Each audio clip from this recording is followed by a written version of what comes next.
Hello, everyone. Hi, everyone. Hi. So nice to have all of you here today. Absolutely. Yeah, I'm so excited to get started on the questions about autism answers at work. Me too. Yeah, it's a webinar that we're doing right here today. It's a Friday, so let's get started with some introductions. All right. Mom? Yeah. First of all, I'm Tyler McNamer. And I'm Christina Tyndall, and I am Tyler's mother. And I am Christina's son. The reason why we're here today with all of you is to talk about different topics regarding autism. Tyler was diagnosed with autism at age 3. And by the time he was 18 years old, he actually published a book about autism. And I'm going to show you the book, Population 1. Autism, Adversity, and the Will to Succeed. That's right. Started off as a little high school project, and then decided to just write a bunch of words that just come to mind. And my parents kind of just encouraged me, saying, hey, people can learn from this too. Wanted to learn what it's like to have autism. So I was thinking, hey, that's not a bad idea. So there we have it. I got the book, and feel free to check it out. And thank you all for everyone who read. And since then, I've been given the privilege to become a keynote speaker across the nation. So as a keynote speaker, well, I receive lots and lots of interesting and very challenging questions that relates to autism. And I do my best to answer them individually, the best I can. And it's kind of nice to answer them quick, but to put some more meat or more juice into these questions or answers, we decided to do questions about autism answers at work, which is what you're watching right now. So every week we always come up with an interesting topic that relates to autism. So what is the topic for today? Well, first of all, I'd like to say that I don't choose the topic. Tyler does. He comes up with it, and he works really, really hard every week on what we're going to talk about. And hopefully you can gather some information that can help you with the person, perhaps if you have autism or if you're someone who is taking care of someone with autism. So Tyler is going to talk about tools today. Tools, that's right. Different kinds of tools that can be used to help others with autism. Yeah, we're going to need a screwdriver, a wrench, a hammer, some nails. No, those aren't the tools we're talking about. We're going to talk about tools on how to make autism more workable. And with these tools, they have quite made an impact for the thriving future. So for starters, we're going to talk about just some of the common tools that have been used today, because way back then, during the early 2000s and late 90s, we didn't really have that much tools, so much that is being used today. In fact, we kind of used something a little different. So we're going to talk just a little bit about the tools being used today, and then later on, we're going to discuss more on what we used back in the day. Yeah, back in the day. Yeah.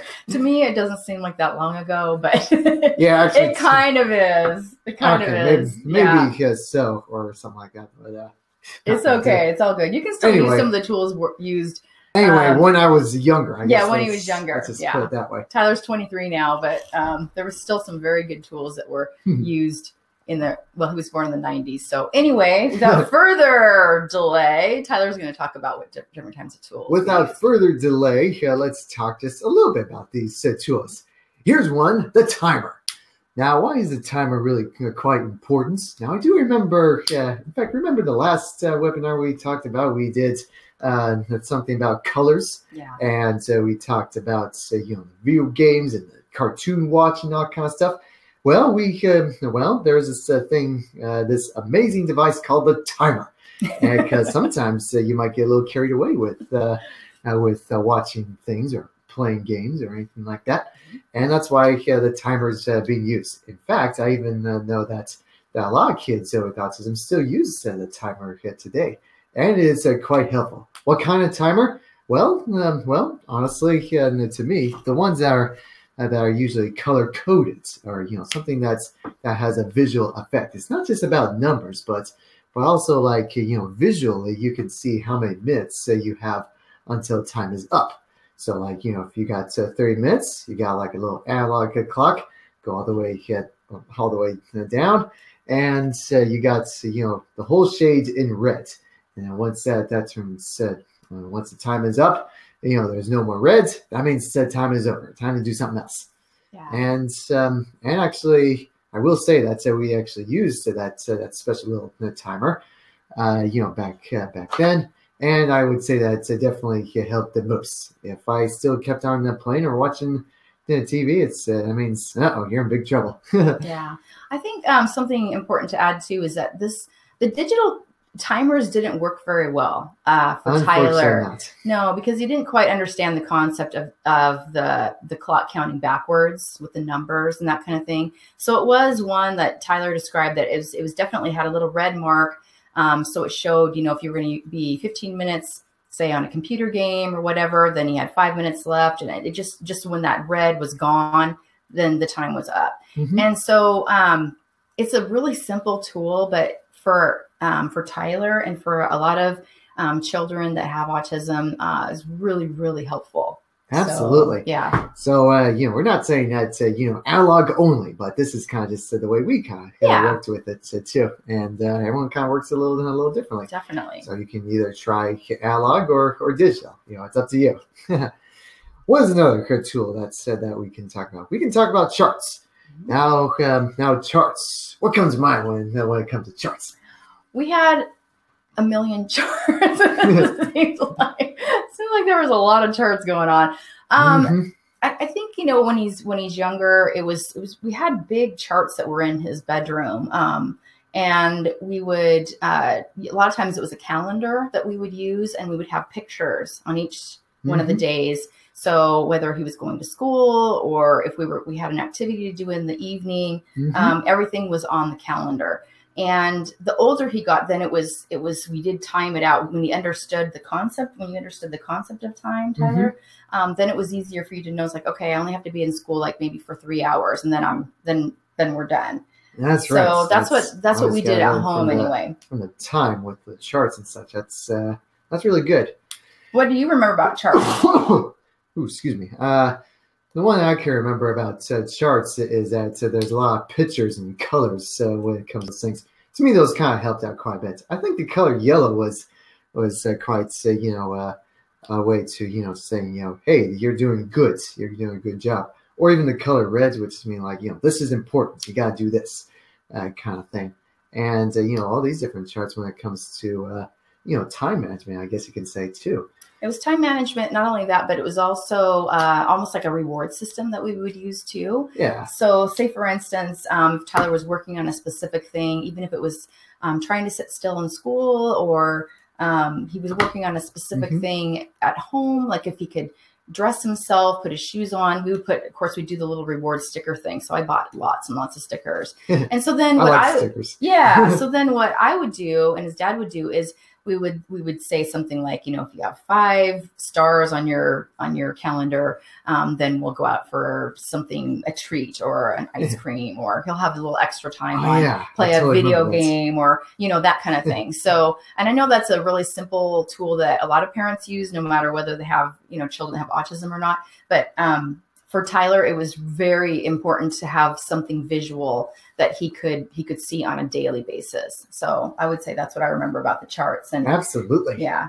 So we have calendars now, but not as many stickers. At first, I was thinking stickers were gone. At first, I was thinking of like a pie chart or those kind of charts and such too, which we use quite a bit. But those ones when it came to time management and being rewarded with stickers is quite a very powerful tool with that kind of thing as charts. And a lot of parents get to use that little strategy as well when it comes to having autism.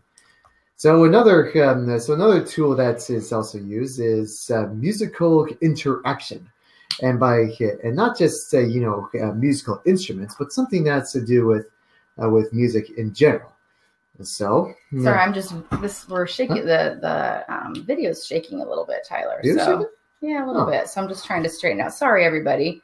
Oh, it is? I noticed it was kind of moving around. I think if the chair is put together, we gotta be careful. careful moving. So Whoops. sorry about that.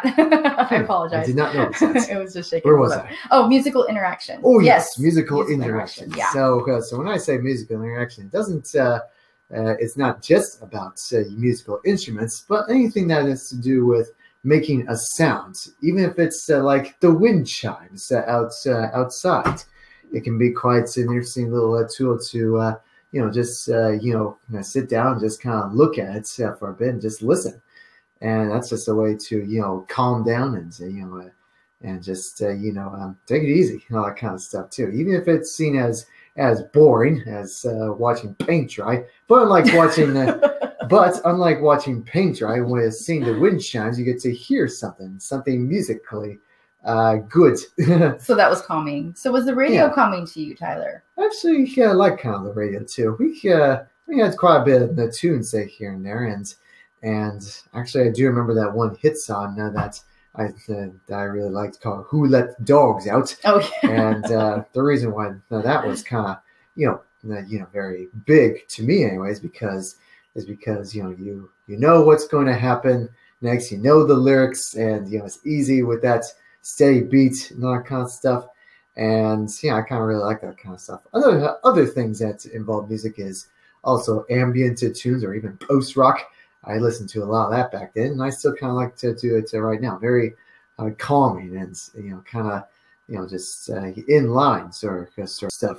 Taking a break from all the noise in such a way, just drift off into dreaming without having to sleep. Oh wow, I do remember that about music because I would play a lot of different kinds of music in the home.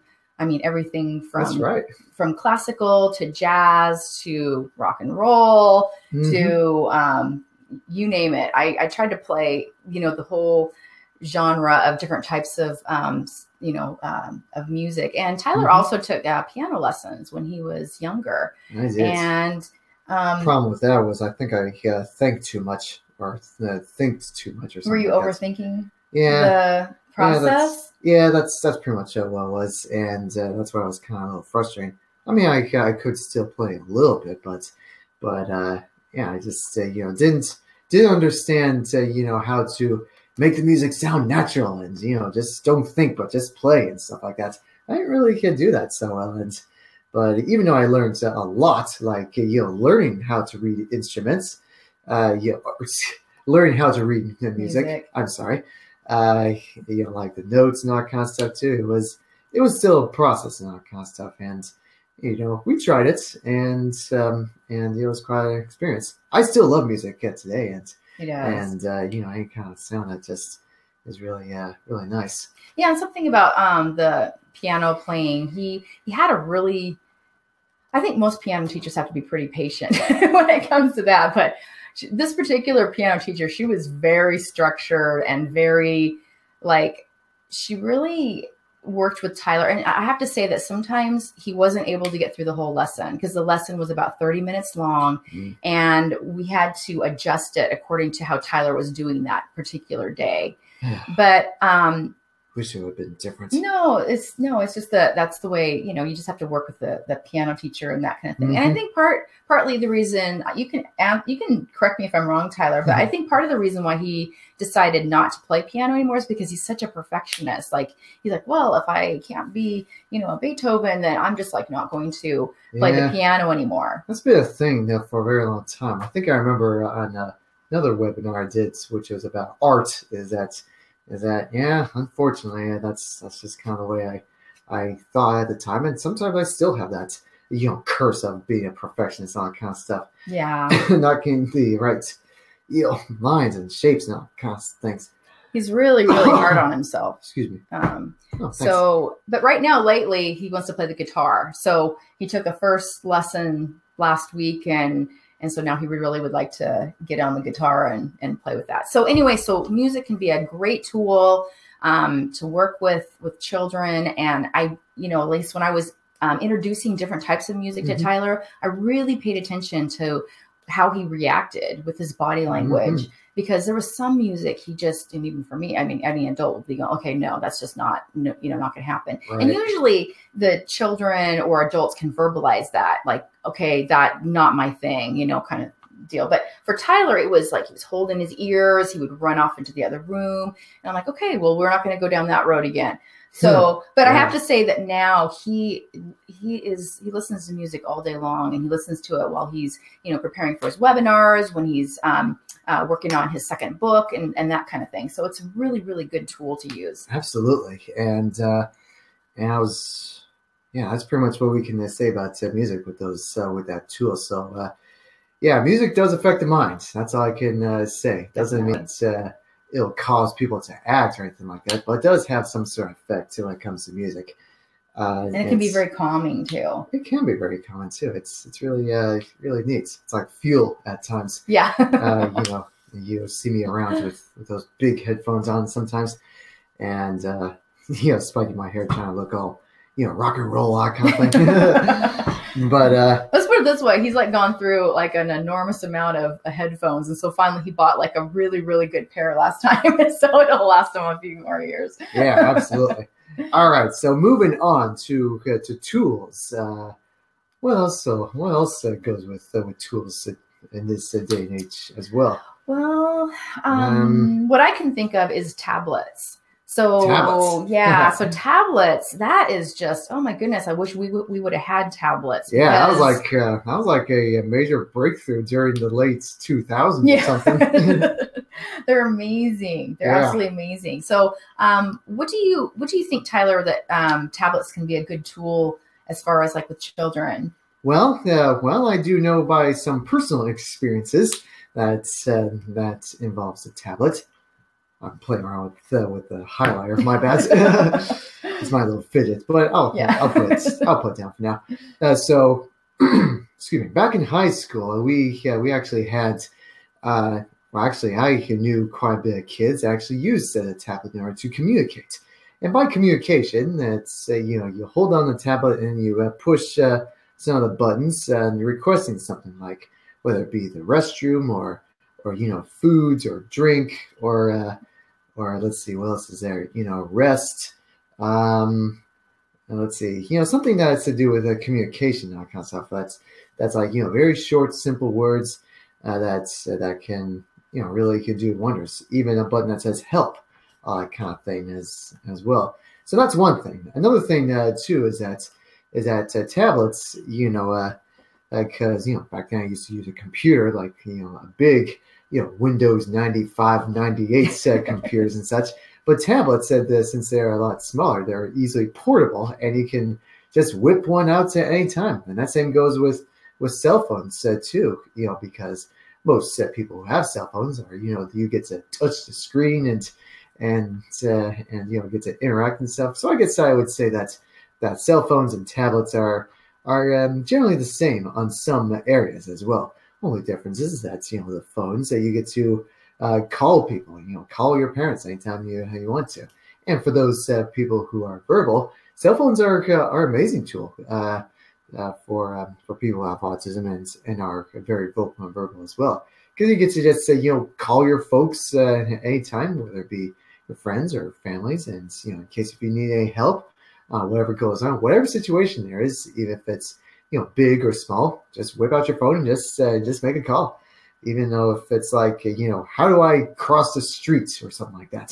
Like you can YouTube it. So Tyler, were these, this was when you were in school, were these kids that were pretty much nonverbal when they were using the tablets? Mm-hmm, absolutely. And how did they do with that? I mean, what was the success rate? I mean, how were they pretty, in tune with what was going on? Like they knew exactly what they wanted, or did like on the first, I don't know, this took some training or some. This was actually a major breakthrough with the tablets, because one of the major reasons why is that you get to have two options, yes or no. As in someone who says, do I make myself clear? And then so you can just type, not type, but just tap in the button that says yes. And that can be a breakthrough itself. It's like, oh my goodness, this person understands what I'm saying. Yeah.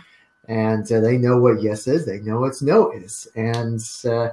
And I think, because of that very small, tiny achievements, it can do wonders in the future. Yeah.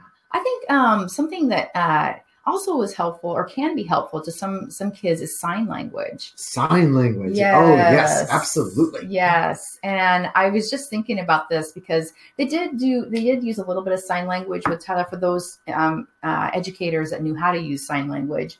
It was really, really amazing. And Tyler and I actually went to a concert on Monday night. I'm just going to share this because oh yeah, that's fun. She was amazing. She actually was on America's Got Talent, and she's season 12.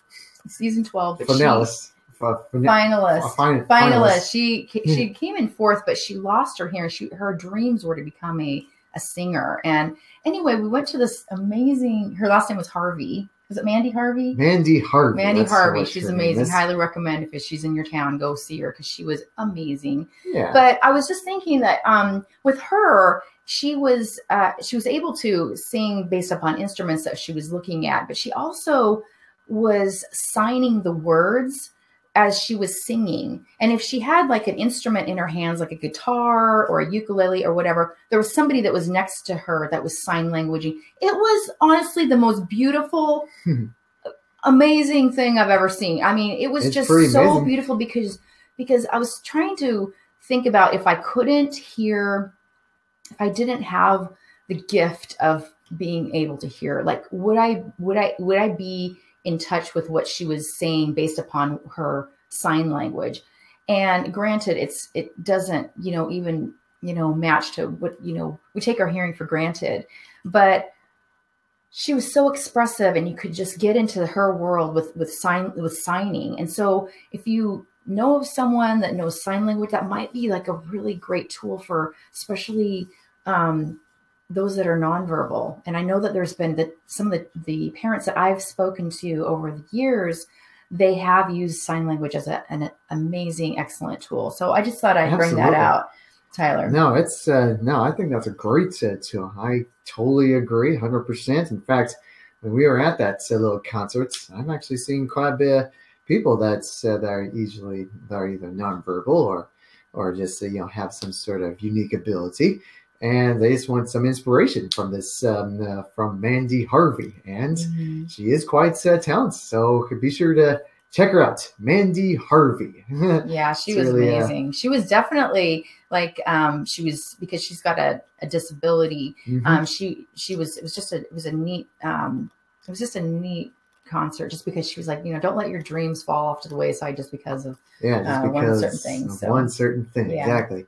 So use those tools to the advancements. That's right. So I didn't mean to get a little off topic, but sign language. Actually, that's pretty good on topic. Topic to talk about in the topic of tools. Right. And yeah, sign language is definitely something. So if you're interested, feel free to try. And I don't really know too much about sign language. My uncle does, but it's one of those things. Everyone's different in that sort of area. That's right. Just give it a try. Give it a try. Yeah. So next thing that there is in terms of tools is toys. Toys might count as tools too, right? Oh, for sure. Absolutely. I think I remember. In fact, I think there was another webinar I did that was specifically about toys.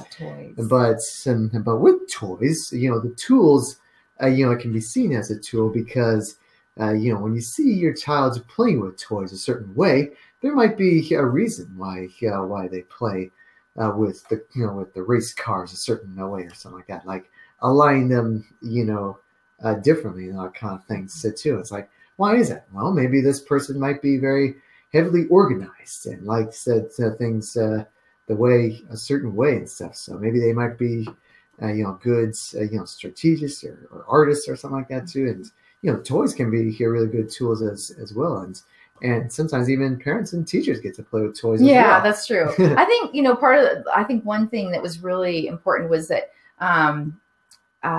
the different types of toys, like in his developmental preschool and in kindergarten, they had these, and they still do. They have these like kitchen setups, or they have these different, little areas where they can play make believe. And I would say that there's a lot of children that have autism. They don't really know how to think, imaginative, kind of thing. Like just some training, some time. Yeah, to understand that it's fully. like, why would I play in a pretend kitchen when I can go into the real kitchen, you know? Yeah. So exactly. Yeah. they're very Where's the concrete. Yeah. Where's you the know? logic in that? Yeah, where's the logic in that? I don't know. But Tyler, what is it? I know you've talked about toys before, but was there any one type of toy that was really helpful to you in organizing your thoughts and making your world more structured? I really did like playing action figures back then. Um, Man. So the action, so you did have a little bit of imagination. That's a little bit. Just That's when a you little got a bit. little bit older, but Yeah, but the only thing was that you know, I prefer to have an imagination by myself. No one else can have it with me, and that's when I needed to, you know, learn how to share the imagination with others. right. That was the only reason why and such. So you were more in your head. Yeah, exactly. I was kind of more in my head as well, and with the tools that being used when it comes to toys, you know, learn how to, you know, share that imagination with others. Learn how to play with others too. You know, everyone plays the action figure a lot differently. You know, with dolls differently, or you know, even with blocks or anything like that. You know, different way of stacking them, that kind of thing. And you know, got to learn the basic tools and learn how to share the experience when it comes to the toys. Yeah, sharing was definitely was a difficult time for Tyler, and learning how to. So what I would do is I would invite other kids over so that they could model for Tyler of how to play with toys and how to be imaginative and that kind of thing, because that's really important for all children to learn that. So, so do you remember that? Yeah, actually, I do remember that playing with a bunch of kids. You know, when it comes to toys, I think it was kind of a breakthrough when it comes to those as well.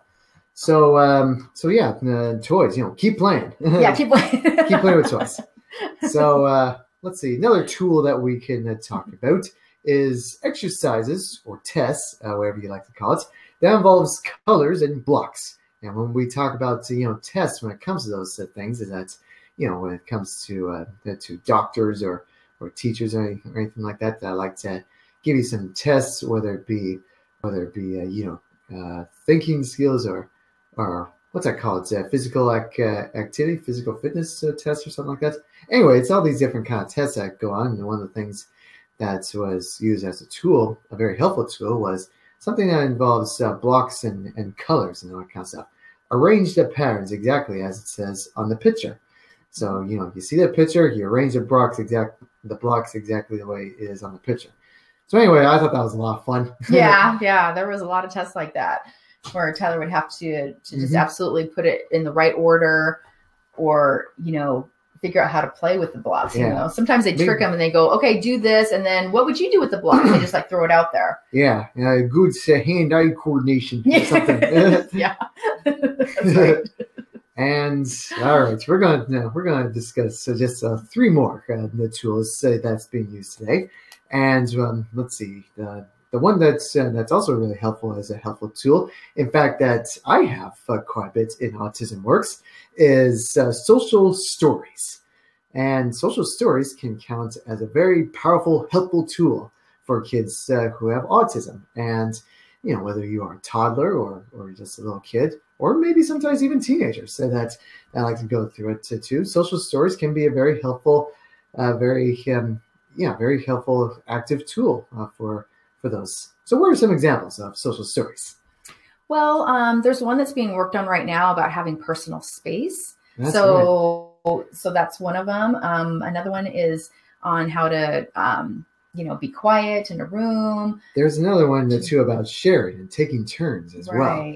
So these these little stories, these little social stories of basic social stories that go on. And the thing about them is that they are very visual too, but not just visual, but also very basic and very very basic models and such too. The characters look very simple, simply drawn and such, as long as there are the colors that are involved, easily identifiable as this character, and to know what is a happy face, what is a sad face, and just by how they are positioned on the social stories too. So it's a really neat tool in understanding whatever is going on. Yeah, that's true. Excuse me. I'm having this nasty cough. I'm kind of recovering too, so you have to forgive me. I'm Yeah. sorry about that. And another thing too is about the calendar. I know we talked just a little bit earlier about the calendar, but I just want to mention too that even today I kind of like to. I actually have this peanuts calendar that I have up my room, and the thing about that is that we have little stickers for the peanuts calendar as well. And it came with the calendar. Yeah, it's the stickers. I didn't buy them. The stickers that came with the calendar. Now I say this because I think it's really quite important to learn on how those stickers can be used. Do I make myself clear? And whether those stickers be a music lesson, a sticker that says winter break, spring break, summer break, or a visit to grandma's, or maybe be sure to call your parents, that kind of stuff. Yeah. These are just little examples of these stickers that are used in my calendar and such too.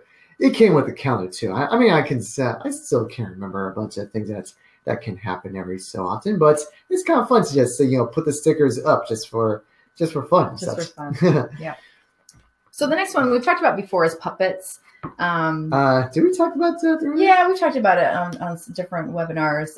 We did talk about using puppets, and those are really helpful. Extremely helpful too. It doesn't have to be Jim Henson's Muppets. They can be. That would be really cool though. Yeah, just have have the little stick for the arm and such. But anyway, puppets can just say something that involves either hand puppets or just a puppet that involves taking a sheet of paper and then just folding it and then just draw the eyes. There you go. Did we do that? I can't remember. We did do that. We did do that. Okay, I think it was a long time ago. It was only twice, but I still remember it. Oh wow, he remembers everything. He really does. And so yeah, puppets. What were the puppets for, by the way? The puppets actually were we bought some for the home use, but actually they used them in the classroom a lot. And also how Tyler could learn how to play with other children, because that was difficult for him. So the paraeducator would work with Tyler one-on-one, and they would do these scenarios of Tyler, asking another child to play as an example. It's like, will you play with me? And then there was a response, either yes or no. I mean, both would go both ways. As to if they said yes, that's great, let's run off to the playground and go play. But what if they said no? So the puppet would say, as an example, if the child said, no, I don't want to play with you, then what would Tyler do? What can he, do from there? And he's like, okay, that's fine. Let's move on to another kid. Or if you can't find anybody to play with, then I'll just go play by myself. Sure, absolutely. That's right. The one I kind of remember too was about learning how to spell. And Mom kind of used the puppets, the puppets to kind of just encourage, even the way the puppets were just moving, saying, "Yeah, you got it, you got it." Oh, that's right. Oh, I totally forgot about that. It's like, yay! Yeah, and I went nuts with the puppet because his puppets had long hair and and they're colorful. They were like too. Locks. Yeah, and they're colorful too. They were very colorful. I don't think we mentioned this on the color webinar, but the puppets were very, very colorful. I really like the hair being used. I wouldn't mind buying like a wig that has a bunch of colorful hair on it. Or just get a really colorful, really fun puppet. Get two of them. Get a boy and a girl so they can talk to each other and exactly. But yeah, that's right. When he got the spelling right, I would go nuts with the puppets, and that was a lot of fun too. And then Tyler would go jump on the trampoline and learning to spell is a big deal. Yeah. The trampoline counts as a tool. Well, that's right. We can. Let's talk a little bit about the trampoline, shall we? I know we mentioned it quite a bit, but we didn't really quite, do a lot of, in depth on the trampoline. All right. So, Tyler, we had the little small trampoline in our house. What did you like about that? I really like the trampoline because that's not the reason. Because I like to just bounce on it, even when it came to listening to music that has a really good, nice steady beat and such. You get to just listen to it and then just bounce on the trampoline, to the beats. That was a lot of fun. Another reason why is that kind of helps get rid of all of that, energy, all that aggression, all that kind of stuff too. And sometimes even today, I kind of miss jumping on the trampoline, every so often too.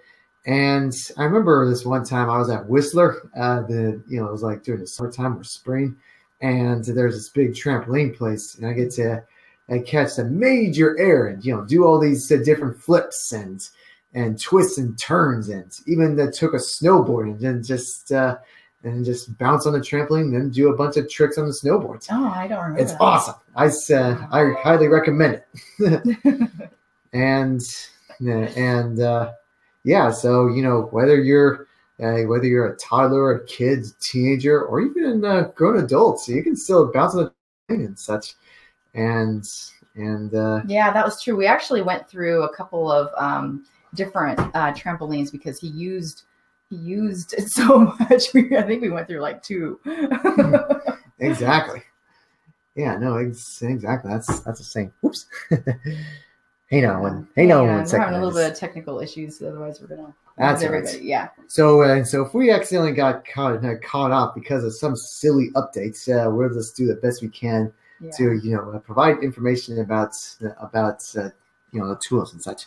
That's right. So yeah, trampoline is for everyone. It's a way to get all that energy out and such too. And I would still bounce on that trampoline with a snowboard or without.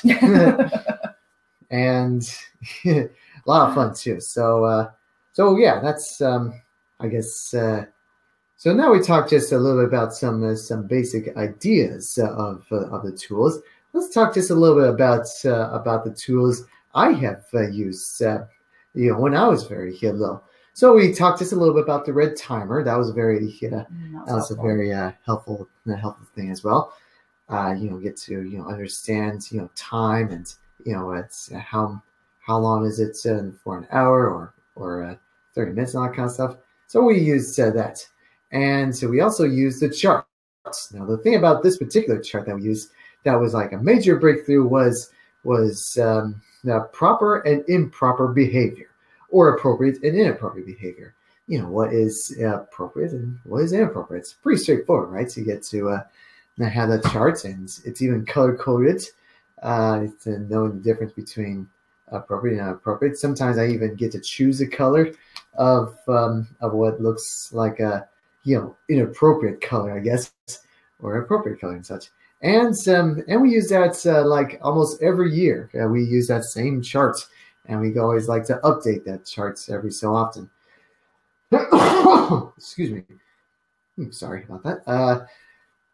And the thing about that is that sometimes I even get kind of a little upset. It's like, oh, come on, do we have to go with the chart again? Yeah. I thought I was doing so good. Well, it's something I think that because you could go crazy with buying all these different types of I don't know, like all the paper materials and stuff. So what I did is I made this. I got like a huge board, and I got it laminated, and then I made up all the little things that I need to put on this chart, and I Velcroed it. I put Velcro on the part, like if we're going to school, and then I put the Velcro on each day.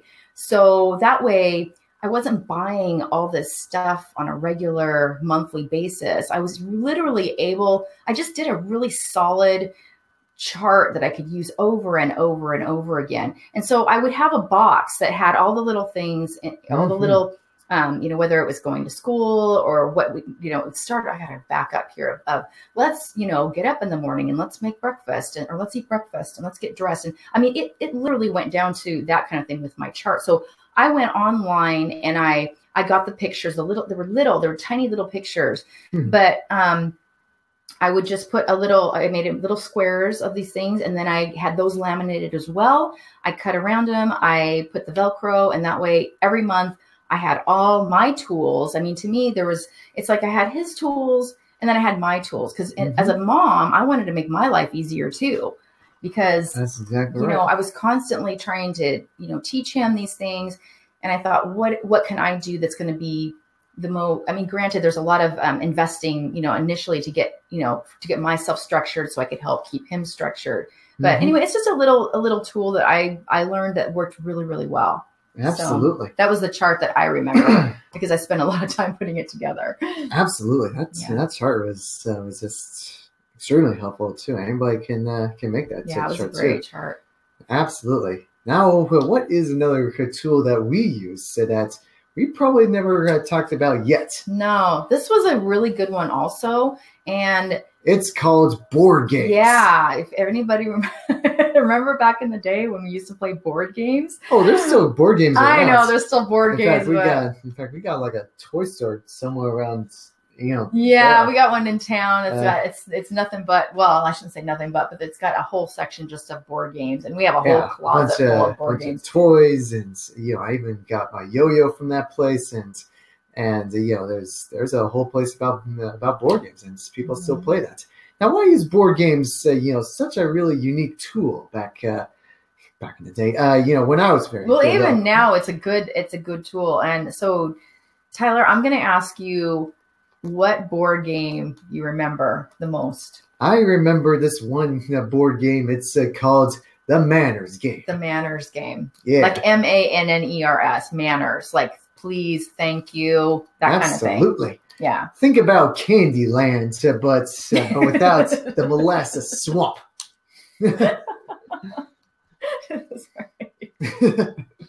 That's a quote of the day, by the way. Okay, but all right. So when I said Candyland, we like to have fun here too. I mean, it's not all serious. Absolutely. So the reason why I said Candyland is because you simply just draw out a card and you get to move spaces. It's kind of very similar to Candyland, and draw out a card. You get to move backwards spaces. Now, why do you move forward and why do you move backwards? Well, I do remember this, and it was a super, really simple game. But there would be a deck of cards, and each card would show an appropriate manner or an inappropriate manner. So what happens if you get an inappropriate manner? Yeah, so of course you roll a dice and actually you draw a card. Oh, sorry, draw a card. Right. Does it say how many spaces you go ahead? I don't remember that. It goes from 1 to 10, I believe. Okay, so anyway, so if Tyler guesses the right manner that's appropriate, then he gets to move ahead. So many spaces. If he guesses it wrong, then he has to go backwards. And I'm telling you, when he went backwards, he freaked out. I mean, he just went, no. Actually, the way the game is played, I say Candyland because you get to draw out the cards, so you get to move to the space and such.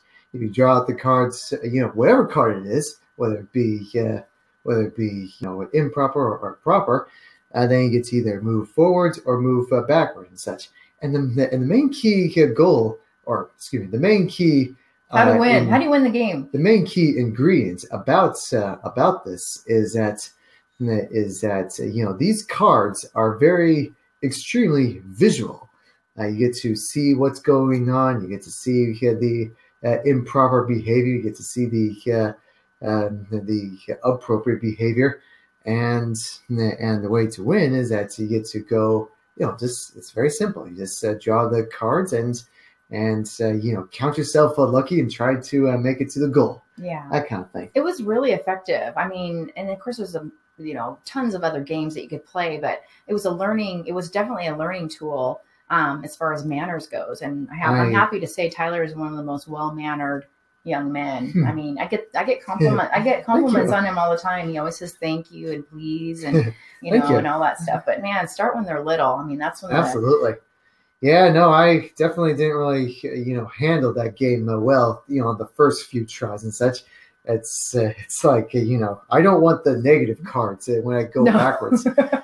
Sometimes I even would cheat by shuffling the cards a certain way so that I would win. But then oftentimes just backfired. That was funny. I didn't know that. Excuse me. Sorry. Tyler's been battling this cold, and it's just been... Well, I mean, it was like a fever and the flu. And then he got bronchitis. It's like the after effects and all that kind of stuff, too, but I still feel well enough to, do that kind of stuff. So if it's distracting, feel free to tune into something else. If it's distracting. Sorry. But anyway, that was the manners game too. It's board games can be a definite effective tool when it comes to having autism and such too. And actually, I would say that one of the main key things that was going on repeatedly is that a bunch of people, or even a bunch of cartoon characters, they would use the phrase "uh-oh" and or "oh no," that kind of stuff. I hated that phrase so much, but it was repeated multiple times until I got used to it. What game was that? Any kind of game, whether it be those computer programs from Tonka, or something like that. Okay, maybe I don't remember them saying it like that, but it's like uh-oh or oh no or I mean, but even Teletubbies or something like that too. But when coming from like you or parents and all that kind of stuff, when they use it, it means like, uh-oh, looks like I did something inappropriate, that kind of thing. So that was the reason why that phrase is being used multiple times. And as much as I didn't like that phrase so much, it was still used, and I got kind of used to it and understood why that was used so often. Yeah, that's true. Maybe on another webinar we can talk about different phrases. Hey, there you go. That's we just thought of a good idea. Thank you. Yeah, that's a great idea. So anyway, we got a little bit of comments too. So remember, these webinars are interactive. So if you like, you get to type out whatever goes on this section right over here. I think it's somewhere right here. and so this one says, my name is Brett. I'm 8 years old. I like board games and music. It's like, that's awesome. All right. It's like, hey, Brett, thanks for tuning in. Yeah, that's awesome. Yeah, board games and music are fun. Maybe we could listen to music while we're playing board games. Yeah, play Settlers of Catan or something like that. That's one of my favorite board games too. It's for all ages and such too. And we still need to play that game one of these days too. Settlers of Catan. It's a fun game. It only works when it's like up to 3 or 4. I think it's up to 6 players or something like that too. But it's 3 to 6 or. It's not for little kids though. It's more for adults. Yeah. Okay. Not all ages, but once you understood the whole thing too. Great. Now we're talking about board games. Sorry. Okay. So let's move on. Yeah. Let's move on. So let's see. Oh, another thing too is that we also did puppets, and I know we already talked about puppets, but that was one of the main thing that we used, and was a major breakthrough tool that we used in having autism. Whether it be having some spelling stuff or social stories or problems that come up. So anyway, you can use puppets for a lot of different things. Absolutely. Yeah. So there you go. All right. So currently is 10:50 almost. Now we're going to do something a little different with these webinars. So with the last stretch, the last 15 minutes or 10 minutes, we are going to focus on the question of the day. And I was going to read it. I was going to ask a question, and you get to answer it. Yeah. Oh, right. So we have all these questions. We have a lot of questions. A lot of stuff has been covered in a lot of the different webinars. I got this highlighter just to mark down that we've already covered the question. Right. And so, Tyler had thought, we could go one by one with these questions, and that way I could ask him the question and he can answer them. We're just going to do that within the last 15 minutes or so of the webinar. That's 15 or 10 or something like that. Yeah, 15 or 10, something like that. So this first question that we have, this is a grandmother that wrote in. Her name is Kathy. And this is a question that comes up a lot, and you can answer this question, Tyler. What causes a meltdown out of the blue, and how did you deal with it? Huh. Yeah. Well, it's not quite easy when it comes to those meltdowns and such, because on another webinar, we kind of talked a little about meltdowns, what happens, saying that, all consciousness and all, just all consciousness feels, empty, don't know what's right and what's wrong or anything like that. And you might need some help when it comes to those meltdowns too, when it comes to parents or teachers and such. As much as I didn't want their help, I still need that thing, and I need that assistance and such. So what we did was that for me, before a meltdown happens, I just need to stop, think, and look around what's going on and listen to yourself, and try to do something about that. It's like, if something's coming, something's coming. That means I need to remove myself from the situation, even if it's like going back home, and just go back to your car, or or a bus or whatever, and just go back home, and just even to talk about it too. It's like, I had a rough time and such. Even if the rough time doesn't seem like a big deal, well, it might be a big deal for you. Yeah. So that was my thing. That was just my strategies, that just remove myself from the situation. Yeah, this grandmother, she went into detail about her grandson and what type of meltdowns he had, and it was pretty major. He was nonverbal, and there were a few things that perhaps maybe the mother could have, or the mother father could maybe filled her in on, as far as like how to handle a meltdown, because the parents, in my opinion, or they should know at least what's the triggers, what can help remedy the situation. Everybody who's taking care of these kids needs to know what they need the tools also to be able to take care of these children.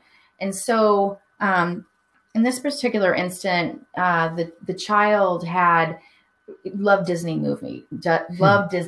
So, or animation or something. Or animation, that kind of thing. And so I think that if she maybe had some, backup of Disney movies or whatever it was, that to kind of calm him down, to have those things in her home, to work with them that way, that would be really helpful. I think communication is the biggest thing when it comes to the meltdowns, and also the communication between the parents and the teachers as well. What is going to calm them down? And sometimes I didn't know what would calm them down. I mean, honestly, like they were trying to do different things and they would try things that I didn't know you could, try, and they worked beautifully. So it was like this interchange of information that we had between each other. Mm-hmm. And so, this particular grandmother, she got really scared. One time the child was having a major meltdown in the car. And so she didn't really, situation. Yeah, it can be really scary because, especially grandparents, it's like, just want to calm them down. I mean, parents do too, but, a lot of times grandparents have that extra dose of patience that sometimes, the parents are kind of burnt out. And so I love grandparents. They're just so awesome. Hey, they were parents before. Yes, they were parents before, and they know, they just know. So, absolutely.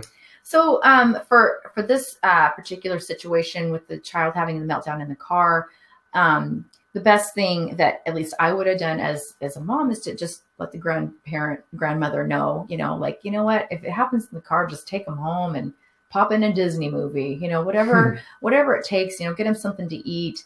It's not worth the battle, is what my experience was. I mean, unless you're like, you have to be somewhere and you have to be in a certain place. And right. Even if it's like a movie theater and you couldn't finish the movie at the theater, it's okay. Just go out, because it's just not worth it for now. No, and we actually, Tyler and I, we went and saw a movie just pretty recently, and there was a grandma that was there with her grandchildren. There's probably 2 or 3 of them, and I firmly believe that probably one of them was on that may have had ASD, just because of the way she was acting. And the grandma, she tried so hard to just kind of keep her there she'd take her out and then she'd bring her back in. And then there was a meltdown, and she'd take her out and she brought her back in. Right. Meltdown. I mean, it went back and forth.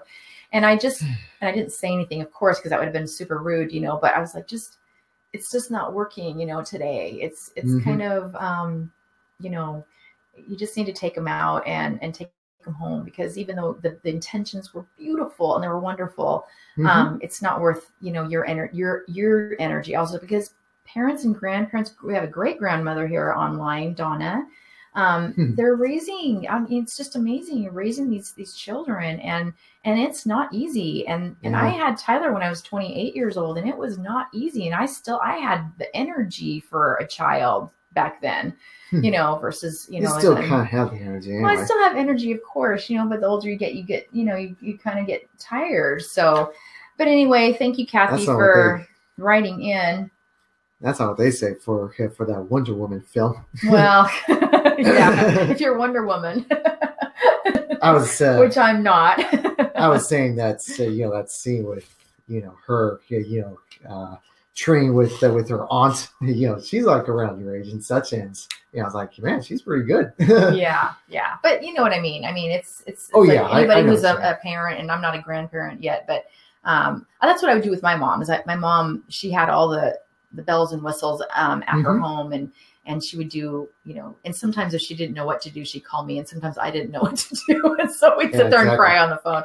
But oh yeah. But anyway, and it's not to bring Tyler down or anything. It's just to try to help everybody out there that's, and there are a lot of grandparents that are living with their grandchildren or raising their grandchildren. It's a lot more common now than it used to be. Because back, I was kind of surprised about that too, in a good way as well. Yeah, it's just amazing. So my utmost respect goes to you for taking that on. I mean, that's just absolutely very amazing. And I was going to think, I was kind of, I'm losing my words right now. I was thinking, when it comes to those meltdowns, whether it be like a really fun place, either like an arcade or a movie theater or a place that's like an art museum or something like that. And if a meltdown occurs, and then it's sad because it's like, hey, I want to spend some time, doing the fun activity and stuff like that too, or even go to a soccer game or something like that. And the best thing you can do is just remove from the situation and think about it this way. You get a chance. You'll get another chance to fully enjoy that soccer match, or fully enjoy the arcades. Just today's just not that day. Right. And so as Tyler got older, I don't mean to interrupt you, sweetie, but as you got older, he was able to let me know. And still to this day, he's able to let me know. Or like whoever he's around, he'll just excuse himself. So yeah, exactly. It's like hey, I need some time real quick to or something like that. Yeah. Sometimes he would actually just leave the situation and come back in. So, anyway, we're getting kind of down to the hour here. Thank you so much for joining us today. Again, it's just a mother and son talking back and forth, and hopefully there might be maybe a couple things that you take from the webinars. I'm obviously a very proud mother, very proud of my son, Tyler, that he's even willing to talk about autism and share how his brain works from the time he was little, which he can still remember to this day, which absolutely, it blows my mind every single time. He remembers so much because his memory is amazing. And so, Tyler, you want to finish us out here and let them know how they can contact you? And oh, sure, absolutely. Yeah. So we do social media. That's like one of the major platforms of doing advertisements here and there. When it comes to Autism Works. So if you wanted to, join Autism Works, whether it be the Facebook group, feel free to join us. Just the group Autism Works, which you can join, and it's transforming disability into unique ability. We like to encourage some good news about autism and try to find some helpful tools, which is the topic of today is tools. Find some helpful tools on how to make autism more workable. It can work for you, or it can just work for someone else. There's no real one way of dealing with autism. There's lots of ways, and we like to just share them, whatever it may be. So feel free to join us in the Facebook group Autism Works. You can also contact me via Twitter at Tyler McNamer, and I'm a keynote speaker. So if you got some plans or some ideas for your next keynote speaking engagements, feel free to contact me either on Twitter or by my email.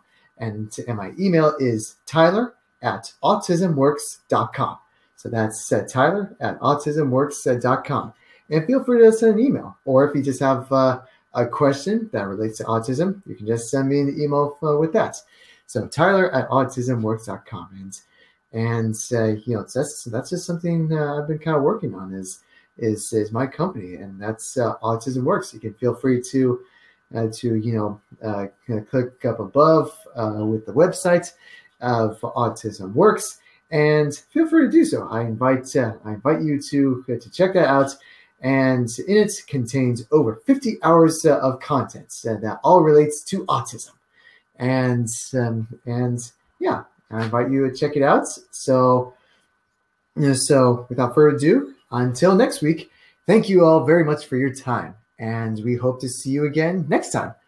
So, bye, everybody. Thank you so much. Really appreciate your time. Have a good weekend. See ya.